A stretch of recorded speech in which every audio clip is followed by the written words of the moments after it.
Il y a tellement d'infos que je m'y perds. Je trouve que c'est difficile d'y voir clair quand même. Souvent, je trouve que tout est trop superficiel. Je pense qu'il y a trop d'infos et... C'est très angoissant. La première, J'ai besoin de repères. les clés, J'ai envie de comprendre. Arnaud Roysson. Bonjour à toutes, bonjour à tous et bienvenue dans Les Clés où l'on va essayer de comprendre jusqu'où pourrait conduire l'escalade entre Israël et l'Iran. Va-t-on vers une guerre totale malgré les appels à la retenue répétés par la communauté internationale? Pourquoi Israël a-t-il frappé maintenant? Quelles pourraient être les conséquences pour l'Iran dans un moment de grande instabilité politique aussi pour la République islamique? On va prendre le temps d'y voir clair sur tout cela en revenant d'abord sur la chronologie de ces derniers jours. La première, les clés.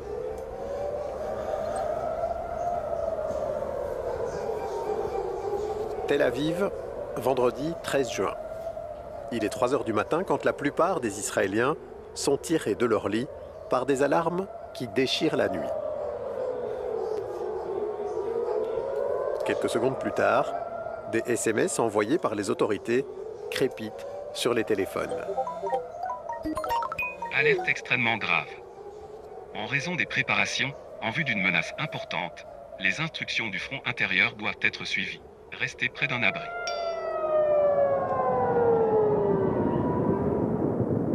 Si Israël recommande à sa population d'être sur ses gardes, c'est en réalité parce que le gouvernement Netanyahou vient de donner le coup d'envoi à une grande attaque contre l'Iran. 200 avions de chasse de Tsahal sont partis frapper des cibles critiques sur le sol de la République islamique. Des installations nucléaires, des bases militaires, des centres de commandement du corps des gardiens de la Révolution et toute une série de batteries anti-aériennes afin de prendre la maîtrise du ciel, du moins dans l'ouest du pays. Et au petit matin, le Premier ministre israélien Benjamin Netanyahou explique à sa population et au monde le pourquoi de cette opération. Il y a quelques instants, Israël a lancé l'opération Rising Lion, une opération militaire ciblée visant à faire reculer la menace iranienne qui pèse sur la survie même d'Israël. Cette opération se poursuivra pendant le nombre de jours nécessaires à l'élimination de cette menace. Depuis des décennies, les tyrans de Téhéran appellent ouvertement à la destruction d'Israël. Ils ont soutenu leur rhétorique génocidaire par un programme de développement d'armes nucléaires. Ces dernières années, l'Iran a produit suffisamment d'uranium hautement enrichi pour fabriquer 9 bombes atomiques. 9. Et ces derniers mois, l'Iran a franchi une étape jamais franchie auparavant, celle de convertir en armes cet uranium enrichi. Dans la foulée, à Téhéran, le guide suprême de la révolution, l'ayatollah Ali Khamenei, prend lui aussi la parole et annonce que la République islamique va riposter. Israël ne doit pas s'imaginer qu'il a frappé et que c'est fini.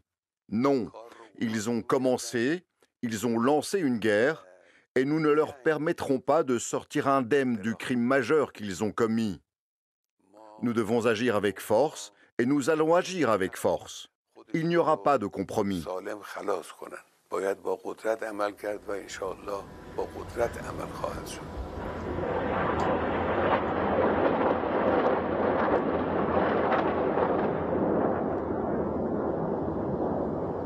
Le soir même, l'Iran envoie 150 missiles balistiques et une centaine de drones vers le territoire d'Israël, en particulier sur les villes de Tel Aviv, Haïfa et Petah Tikva.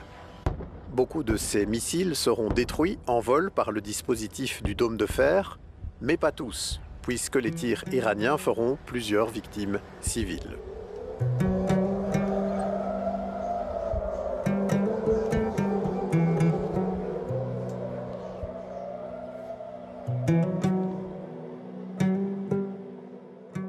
Et le scénario va continuer de la sorte dans les jours suivants.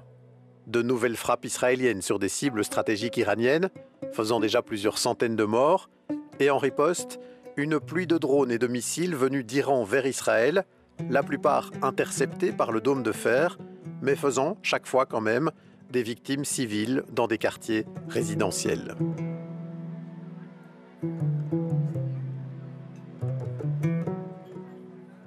Depuis, Si les appels internationaux se multiplient pour une désescalade, le niveau de tension ne descend pas.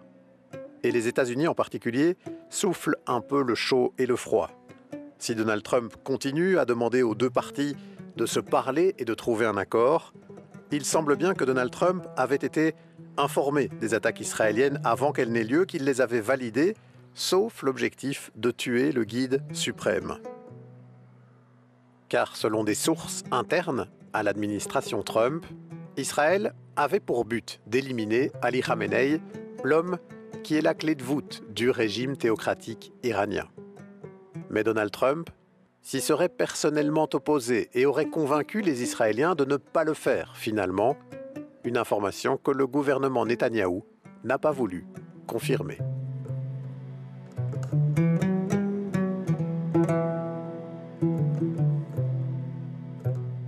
Bonjour Jonathan Piron. Bonjour. Merci d'être avec nous. Vous êtes chercheur associé au GRIP ainsi que chez Etopia, professeur de relations internationales aussi à la Haute École Elmo à Liège. Alors on va essayer de comprendre avec vous ce qui se passe là. Revenir tout d'abord sur ces attaques déclenchées la nuit du 13 juin et peut-être constater la qualité des renseignements israéliens puisque en quelques heures à peine, l'État hébreu est parvenu à atteindre toute une série de cibles de choix sur le terrain iranien sans qu'on ait pu assister à une vraie réaction des Iraniens pour se protéger. Sur ce plan-là, on peut voir que l'attaque israélienne, elle avait été extrêmement bien préparée. Elle est inédite par son ampleur, mais il faut quand même se rappeler aussi que par le passé, très certainement Israël a mené diverses opérations à l'intérieur de l'Iran qui étaient déjà en fait audacieuses par leur technicité et par la surprise. Et le fait aussi de pouvoir pénétrer aussi profondément en fait dans le pays, notamment à Téhéran. Souvenons-nous, il y a quelques années, c'était notamment un des responsables du programme nucléaire, l'ingénieur Fakhrizadeh, qui avait été assassiné le long d'une autoroute près de Téhéran, avec d'ailleurs un robot automatique, semble-t-il, qui est arrivé au moment où son convoi passait. Souvenons-nous aussi, après le 7 octobre, c'est un ancien responsable du Hamas, Ismail Haniyeh, qui avait été aussi tué en plein cœur de Téhéran, le jour même de l'investiture du nouveau président de la République iranien. Et donc on voit en fait que depuis longtemps, les Israéliens sont présents en fait à l'intérieur du pays et peuvent en fait surprendre par les attaques qu'ils peuvent réaliser directement contre le régime. Ici, on est à un niveau supplémentaire parce qu'en effet, c'est toute une série d'opérations combinées qui touchent directement en fait des hauts responsables, mais aussi qui touchent à des infrastructures stratégiques, comme notamment le site de Natanz, qui abrite toute une série d'instruments d'enrichissement. Donc tout ça en même temps et de manière aussi répétée, ce qui démontre véritablement que le gouvernement israélien veut passer à la vitesse supérieure, qu'il se saisit aussi d'un moment d'opportunité important, qu'il va marquer les esprits. Maintenant, il faut voir dans la durée quel va être l'impact justement de ces opérations, parce qu'on en est encore au début, et aussi surtout, est-ce que les Israéliens vont être capables de tenir cette séquence sur la durée, parce que ce sont des opérations très coûteuses. Oui, alors ça démontre la puissance de feu des Israéliens, ça démontre la qualité des renseignements qu'ils ont depuis longtemps sur ce qui se passe en Iran, avec certainement toute une série de personnes infiltrées qui peuvent communiquer de l'information. Peut-être aussi le support des services de renseignement américains, puisqu'on sait quand même que les Américains ont été tenus informés de ce qui s'est passé là. En creux, ça démontre aussi la faiblesse de la sécurité iranienne, parce que là, quand on voit le nombre de responsables, et on va y venir un tout petit peu dans le détail ensuite, le nombre de responsables stratégiques de l'armée, du corps des gardiens de la Révolution qui ont été tués en quelques heures à peine, on a l'impression que l'Iran n'avait rien vu venir. Complètement, d'autant plus que ces responsables, en fait, ont été tués chez eux, dans leur domicile. Donc, ils n'étaient même pas, pour la plupart, cachés dans des bunkers qui étaient difficiles à atteindre. Ils dormaient en fait simplement dans leur lit, dans leur maison, dans leur appartement. Ce qui d'ailleurs en fait déclenche diverses réactions dans les premières heures en Iran auprès de la population. C'est d'abord beaucoup de surprise et aussi un peu de joie auprès d'une partie de la population, il faut bien le noter, qui considère que ces personnages en fait font partie du système répressif, que les voir disparaître d'ailleurs, ça ne peut être que bénéfique pour la population. Et aussi de la colère, parce qu'en effet, une partie de la population s'étonne et même très revendicative à l'égard du régime, du fait que les Israéliens peuvent frapper aussi facilement à l'intérieur du pays. Donc où êtes-vous pour nous protéger? Et on voit d'ailleurs depuis plusieurs années qu'à chaque fois qu'il y a un échec des services de renseignement iraniens, il y a beaucoup de colère de la part de la population qui fustige leur rhétorique dans laquelle le régime affirme qu'il est capable de protéger le pays, de le défendre, d'aller très loin, et qui finalement, dans les faits, est incapable de défendre ses principaux responsables. Alors quand on regarde qui a été tué dans les premières heures, il y a beaucoup de responsables justement du corps des gardiens de la Révolution, hein, le commandant en chef de ce corps armé, le commandant de l'aviation, le dirigeant de la force Al-Quds. Est-ce qu'on peut expliquer ce que c'est ce corps des gardiens de la Révolution, qui est un ingrédient très important du régime? Si Israël juge à ce point stratégique d'aller éliminer ses responsables, de s'en prendre à ses quartiers généraux encore dans les frappes de ces dernières heures, c'est que c'est quelque chose qui compte en Iran. C'est quoi ce corps des gardiens de la Révolution islamique? C'est devenu un véritable État dans l'État. C'est aussi un élément indispensable du régime islamique qui a une longue histoire, qui apparaît très vite en fait après la mise en place du régime, qui monte en puissance durant le conflit entre l'Iran et l'Irak dans les années 80 et qui depuis les années 90 est devenu aussi un acteur économique et industriel fondamental. C'est-à-dire qu'au moment de la reconstruction après la guerre avec l'Irak, le gouvernement iranien a autorisé les Pasdaran à devenir notamment conglomérat industriel, très actif alors dans toute série de projets qui devaient viser justement au redéploiement économique du régime. Et donc aujourd'hui, il est devenu incontournable sur énormément de dossiers. Donc on le voit notamment dans l'économique, mais on le voit évidemment dans le militaire. Il est plus puissant en fait que l'armée régulière, Artesh, qui a beaucoup moins de moyens. C'est par exemple uniquement les Pasdaran qui contrôlent tout le programme de missiles balistiques. C'est également eux, avec la fameuse brigade Al-Quds, qui agit en dehors des frontières du pays. Ils ont été très présents en Syrie pour soutenir le régime Assad. C'est eux également qui participent à toute série de positionnements politiques. Par exemple, ils sont indispensables dans la nomination des ambassadeurs iraniens dans la région, et voire même aussi de manière anecdotique, ils sont par exemple présents aussi dans toute série de conseils d'administration à l'échelle du pays, notamment dans les clubs de football. Donc c'est bien pour vous montrer en fait que c'est plus qu'un pilier, c'est un État dans l'État. Et donc viser ici des personnalités d'un tel niveau, c'est essayer justement en fait de déstabiliser la capacité de projection du régime iranien. Puisque ce qu'il faut noter ici, c'est que pour le moment, les institutions civiles, le gouvernement, les ministres n'ont pas été touchés. Ce sont uniquement les Pasdaran, ceux qui sont derrière les missiles, la projection iranienne, le programme nucléaire. Mais donc ce qu'on comprend dans ce que vous nous dites, hein, c'est que ce corps des gardiens de la Révolution, c'est Pasdaran, pour utiliser le terme iranien, c'est, vous nous l'avez dit, un État dans l'État, mais c'est un peu la colonne vertébrale dépendant justement du guide suprême, donc de la dimension religieuse de ce régime, qui comporte aussi une dimension civile, avec des élections plus ou moins démocratiques d'ailleurs, qui se déroulent régulièrement. Ce à quoi s'en prend Israël ici, c'est spécifiquement à cette colonne vertébrale théocratique du régime, on pourrait le dire comme ça ? Ou plutôt la colonne vertébrale sécuritaire et militaire, puisqu'ici on n'est pas tant dans le théocratique que dans ceux en fait, qui contrôlent le programme nucléaire iranien, qui contrôlent aussi le développement des armes, qui représentent en fait le danger justement régional, l'instabilité en fait qu'incarne l'Iran dans la région. Et donc ici il faudra voir justement un peu mais comment le repositionnement doit se faire à l'intérieur des Pasdaran, qui reste quand même encore en place. Donc il y a toute série de conscrits, de milliers de personnes qui sont toujours mobilisées. Maintenant, c'est un impact aussi symbolique très fort qui a été réalisé. C'est un coup particulièrement audacieux et puissant qui a été porté par Israël. On est toujours au début de la séquence. Est-ce qu'il y a encore d'autres opérations qui vont être réalisées ? On est encore dans le questionnement à l'heure actuelle. Donc on a un corps qui est décapité, mais qui est quand même toujours là, bien présent, et qui va réinstaller de nouvelles personnes à sa tête. Un petit mot sur le programme nucléaire. Alors, parce que ça, c'est évidemment le principal argument mis en place par Benjamin Netanyahou pour justifier cette intervention, c'est de dire l'Iran, et c'est confirmé par l'AIE, d'ailleurs l'Agence internationale de l'énergie atomique, continue à avancer vers l'arme nucléaire parce qu'elle enrichit de l'uranium à des niveaux bien plus hauts que ce qui est nécessaire pour le nucléaire civil.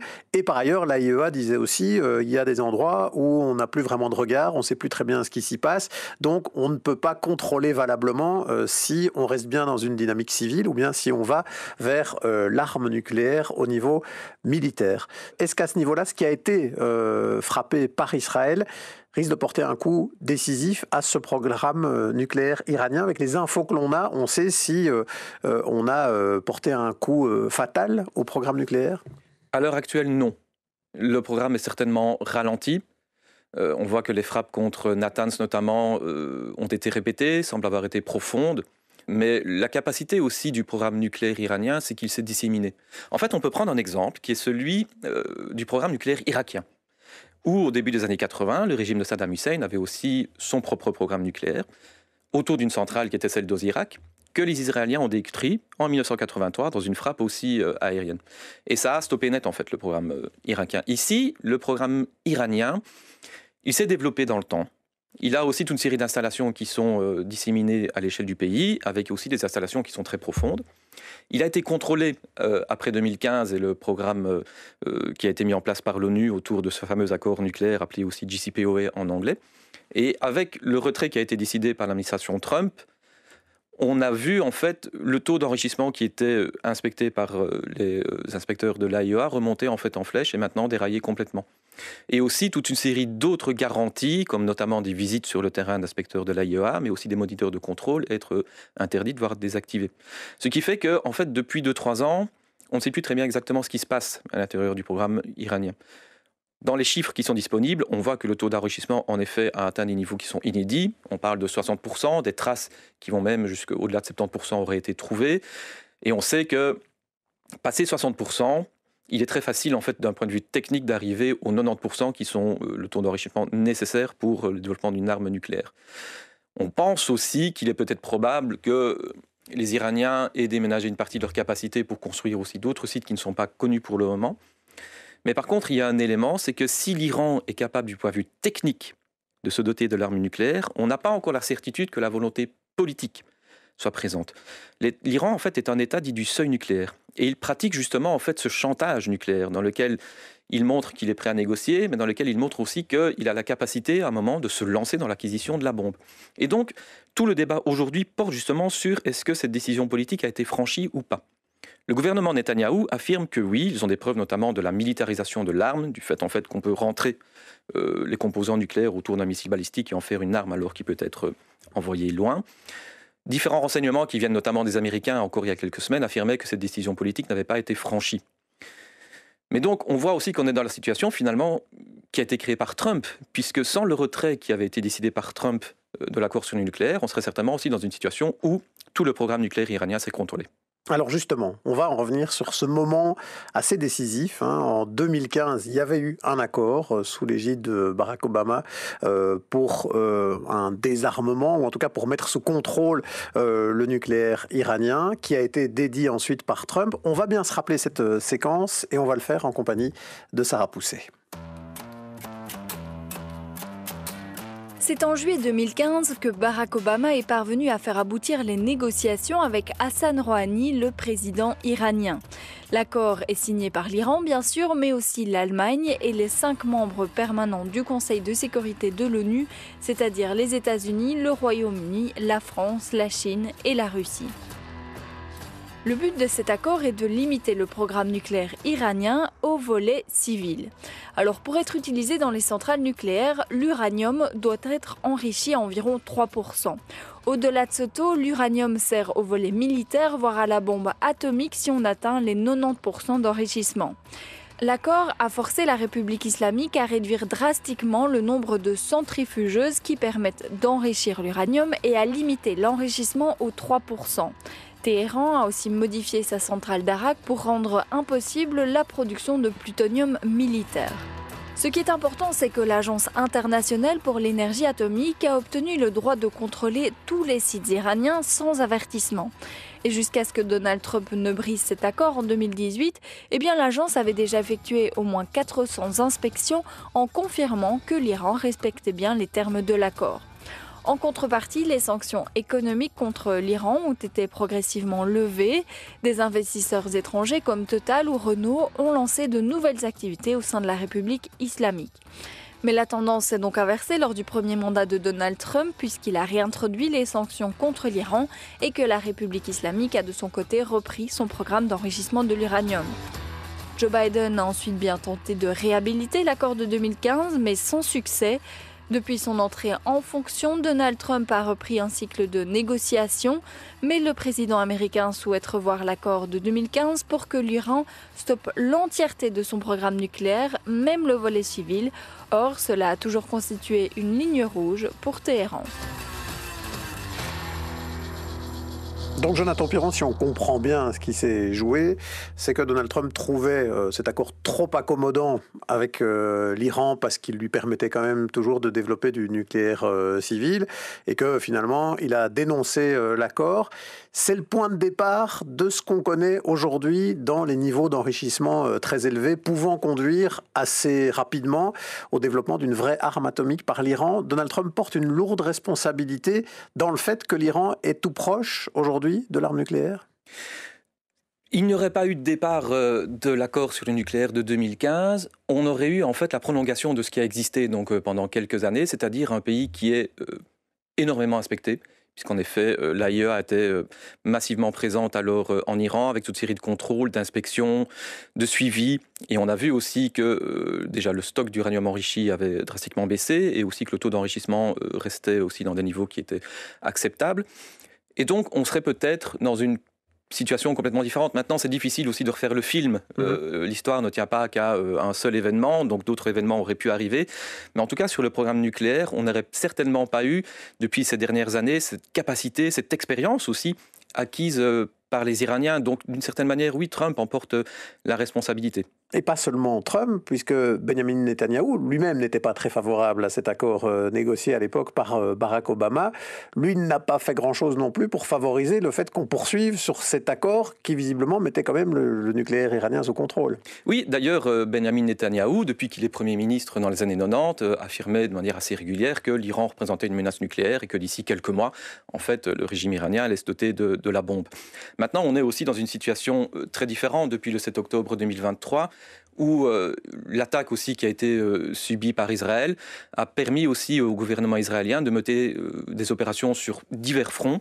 Et donc ici, l'opération qui a été menée notamment contre l'Iran ces derniers jours, elle s'inscrit dans une fenêtre d'opportunité inédite du gouvernement israélien qui a toutes les cartes en main en fait. Il a le soutien de l'administration Trump.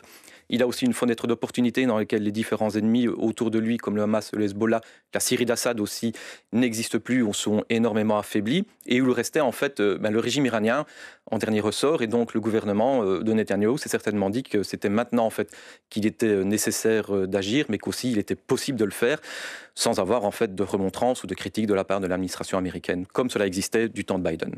Alors je voudrais qu'on parle maintenant de la population iranienne. On en a déjà parlé un tout petit peu au début de l'émission.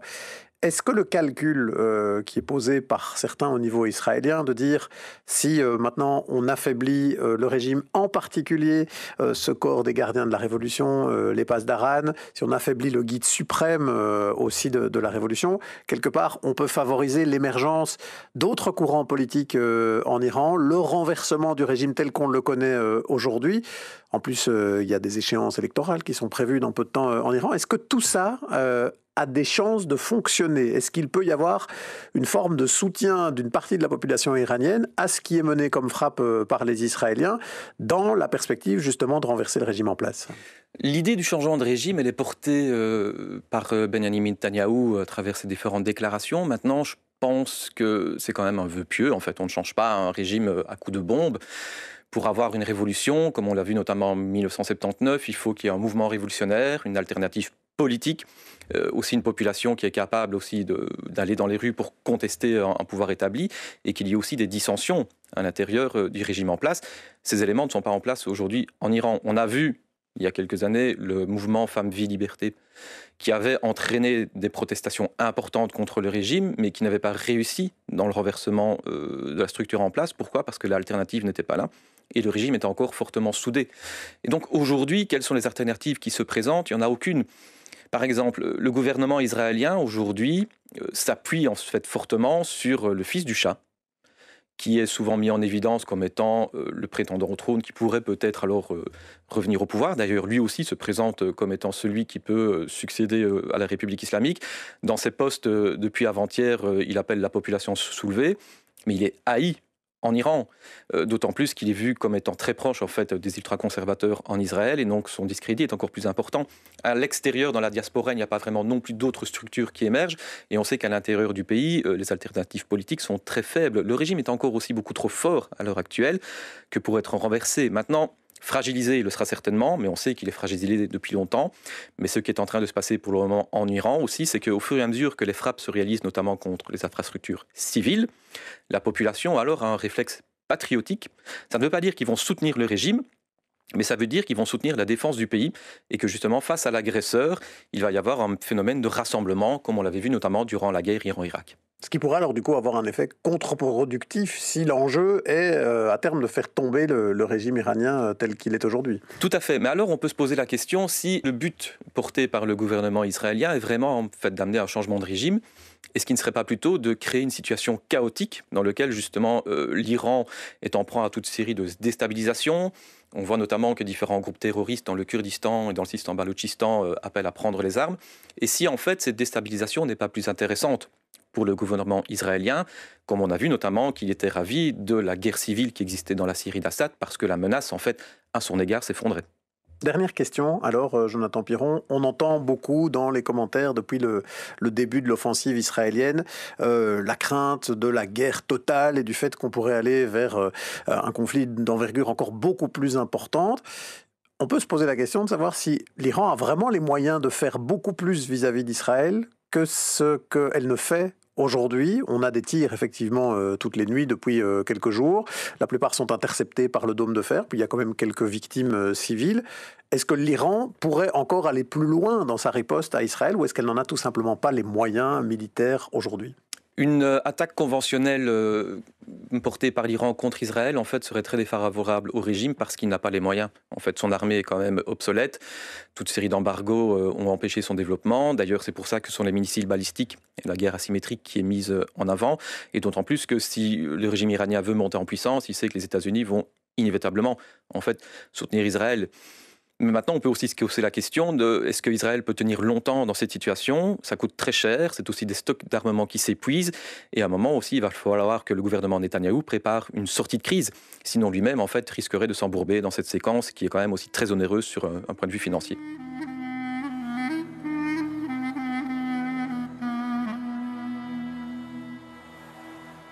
On suivra évidemment ça très attentivement dans les clés, ainsi que toutes les implications régionales de ce nouveau front de guerre ouvert par le gouvernement Netanyahou. Merci à Jonathan Piron, spécialiste donc de l'Iran, pour ses éclairages très précieux. Merci à Guillaume de Smet pour la réalisation sonore de cet épisode. À la préparation, il y avait Sarah Pousset et Arnaud Reussen. Si vous souhaitez nous écrire ou nous suggérer d'autres questions à creuser encore dans cette émission, je vous rappelle notre adresse, lesclés@rtbf.be, les clés en un mot et sans accent, et sans F, je vous le précise aussi. Merci d'être fidèle, en tout cas, à ce podcast.